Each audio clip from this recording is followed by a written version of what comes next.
Well, where the physicians, just like nurses and respiratory therapists, have to modify what they do when they come to the biocontainment unit. And in our case, that involved interacting with critical care medicine.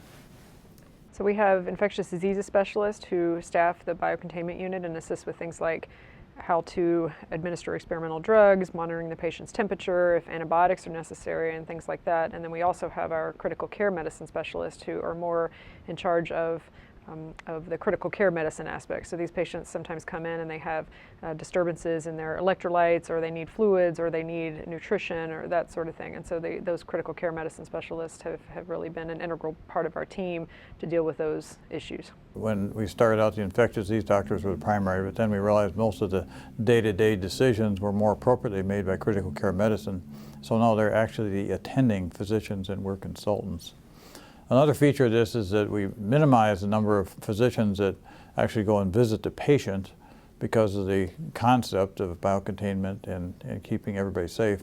So for instance, if a dermatologist were needed, they could come to the front area, the clean area of the biocontainment unit, and using our very good two-way audio-video system, we could take the camera in the patient room, show them the rash, and they could say, oh yes, the patient has XYZ, without ever actually having to don up and go into the what we call the hot zone.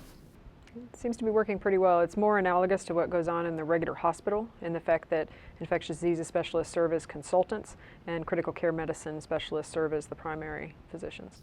It's very time intensive, so most physicians aren't going to take care of Ebola patients, but if they are involved, then they're going to have to allow a lot of extra time for putting on their wardrobe and taking off their wardrobe. And so we have, when we have an active Ebola patient, Dr. Hewlett and I will be involved in an almost full-time basis, and Emory University has 8 full-time infectious disease people, half of whom would be active at any one time. So it's very time intensive, and I know it's very time intensive for our intensivists as well.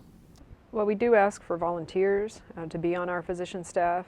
We're able to then make a schedule for how those physicians come into the unit, what days and times and that sort of thing. And we work together in sort of a multidisciplinary fashion with all of the specialists. So we may meet in the morning for rounds where some of us are actually out on the telemedicine equipment and others may actually, usually one person will actually go in and visit the patient while the others are observing. And the others are able to still ask questions of the patient or able to observe exam findings, but they actually don't have to necessarily go directly into the patient care room. We put in a brand new system right before the first patient came. It was very fortuitous. Excellent quality resolution, both audio and visual, and it's just made life much, much easier for us. We're able to utilize outside consultants a lot more efficiently in that way as well. Things like nutrition or physical therapy, those people can actually take a look at the patient, can talk to the patient back and forth without ever having to actually enter the patient room, which decreases the amount of direct contact that we have with these patients. Keep in mind that physicians go in and nurses and others who do take care of these patients actually go back in the area close to the patient, the hot zone, are wearing maximal protection. We put people in more than the CDC recommends, and we're extra cautious. And obviously it's an environment where people need to be careful. But in general, I think our staff are very comfortable because of the fact that we wear extra special PPE. Number 2, we've been rehearsing for years, literally. And number 3, when we put on our special garb, there's someone right there watching you and telling you every step of the way what you should put on and what you should take off in the proper order.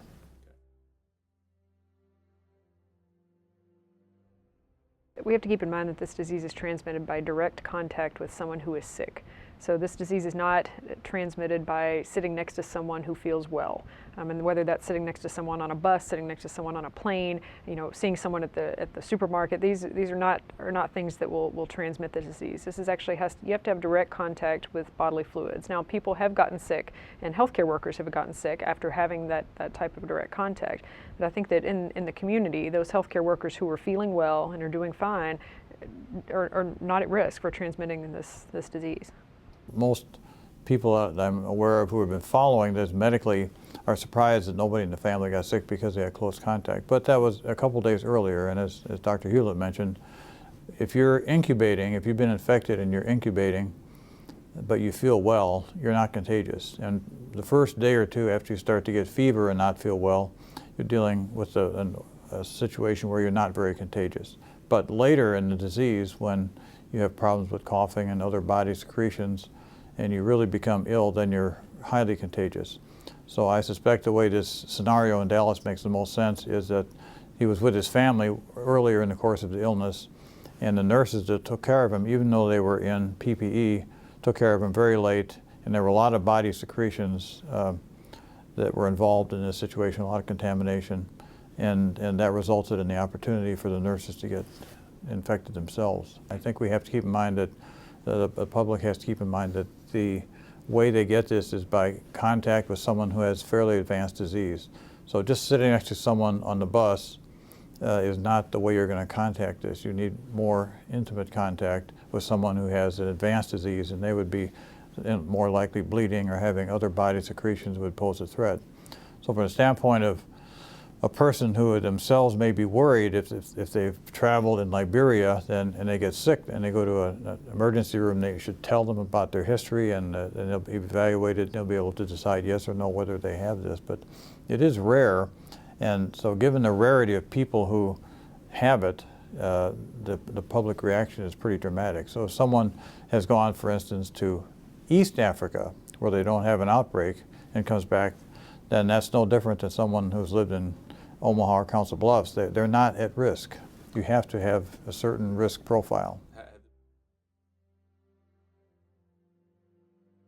I think that I like those movies too. The movie Outbreak, one of my favorites, but I can tell you that as far as an actual scenario is very over dramatized for the movie making industry, and that people don't just all of a sudden come down sick and then start secreting things everywhere. It really doesn't happen that way. And I think that there is also not going to be a monkey that we go find out in the jungle to try to get the secret serum either for that. So I think that movies are movies, and we have to keep that in mind. And we have to really kind of then face reality and say, yes, we have this disease.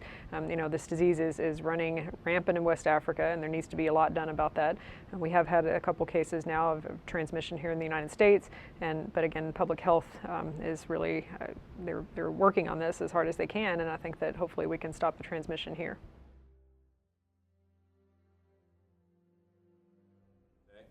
We're learning a lot, and I was on a conference call today with all the physicians in North America and Europe who have treated Ebola patients, and we're sharing information, learning from week to week, so I think it's very important. If you've traveled to Liberia and you get sick, it's important to be brought to medical attention, but if you have not had risk factors, and obviously the vast majority of people have not, and then you get a fever or a headache or a cold, that you don't need to be considering yourself a candidate for this. So I think a lot is learned about the spread of the disease, a lot has been learned about treatment of the disease through experience like at UNMC and at Emory and at hospitals in Europe, and we've made a lot of progress that we hope can apply to help stem the epidemic in Africa.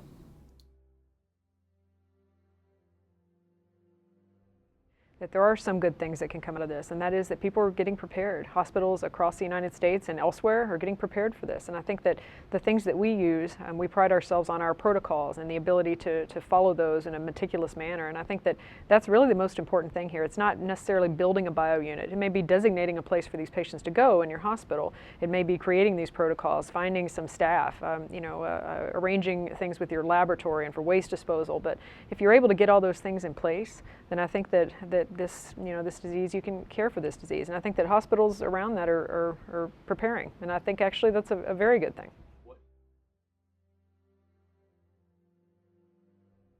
One of them is screening travel history. So hospitals now are gearing up to have the receptionist ask if someone has traveled to the endemic area in Africa, to the countries that have Ebola. And if they are, then they're put in a separate room and more attention is paid. If they aren't, then they're treated like an ordinary type of individual. So that's a simple screening thing that everybody should have in effect. And I think one of the good things that, as you mentioned, that has come from this is that hospitals are paying attention to that. And also, you made a good point that hospitals do not need to have biocontainment units to deal with Ebola. I think many hospitals, every community should have several hospitals that have the capabilities with a TB isolation room with some special isolation equipment and some training that they can deal with an Ebola patient in a reasonably satisfactory way.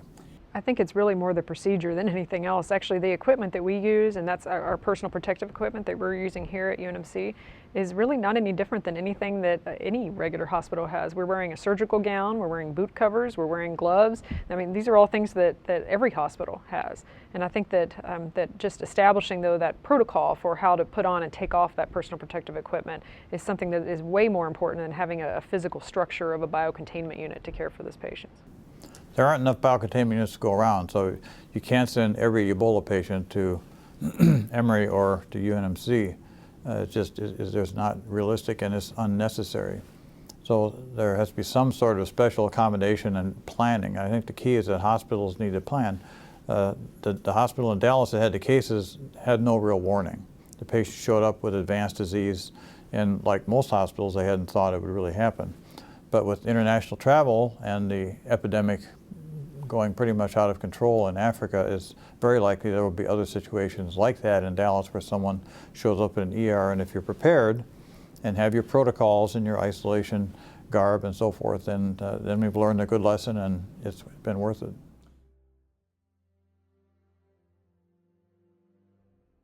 We built this unit in 2005, and we had 5 double beds, 5 double rooms, so we thought, well, we can handle 10 patients, and if it's a drug-resistant TB or monkeypox, we could.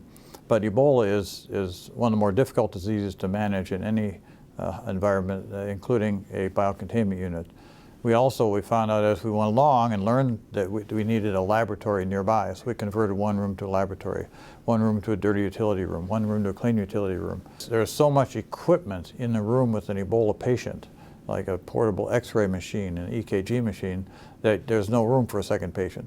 So we're really down to 2 beds, and in general, the units around the country that do take care of biocontainment patients are small. Like even Emory only has a 2 to 3 bed unit, and the Rocky Mountain Lab is a 2-bed unit.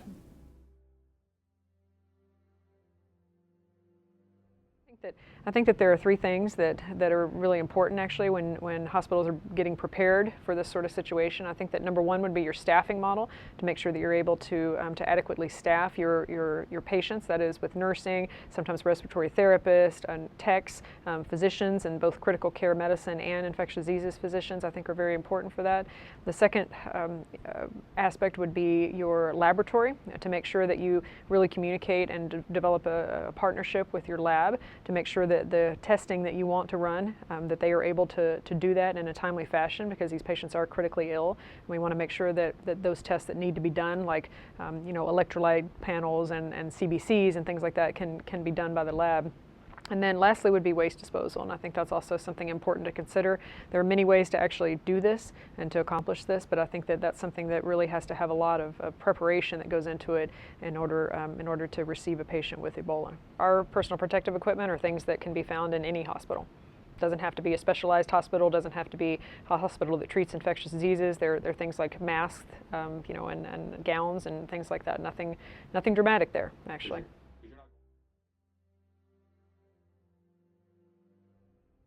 I would say that the best advice is the same advice I've been giving them for the last 30 years. In other words, keep cool, wash your hands thoroughly, and really people should be more worried about influenza and other diseases than about Ebola, because they're very unlikely in their individual lives to encounter Ebola. So some of the common things your mother told you: wash your hands, cover your nose when you sneeze, and cook your food thoroughly. These are the things that will help prevent more disease than worrying about running into an Ebola case. The people who are the experts in this disease, the CDC and others, and we've had a fair amount of experience with it as well, feel that this will not turn into a gigantic pandemic. This is a disease that's slowly moving and only spread by direct contact.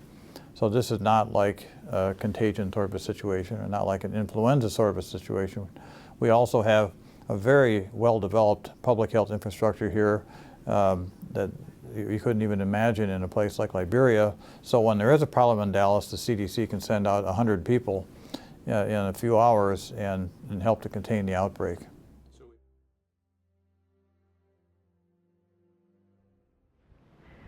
I think that another important thing that people need to do is to support these healthcare workers that are taking care of these patients. I think that, that healthcare workers put themselves on the front lines every day, and that doesn't mean Ebola, that means influenza and other diseases. And I think that that those people are important, and I think that it's important to, to support those nurses and those physicians that care for these patients. This disease is not highly contagious, but it does have a high mortality rate. And healthcare personnel that put themselves in the front line deserve our consideration and our respect, because that takes courage. Whether you're talking about a nurse that works in a biocontainment unit or a nurse that works in an emergency room, they're on the front line. And they're in the front line against Ebola, they're also in the front line against flu or whatever else might get off an airplane. So don't get upset with these individuals if they make you go through some extra steps. And if you see them in the community, give them a pat on the back. They're doing us a service, and they're working with a lot of courage.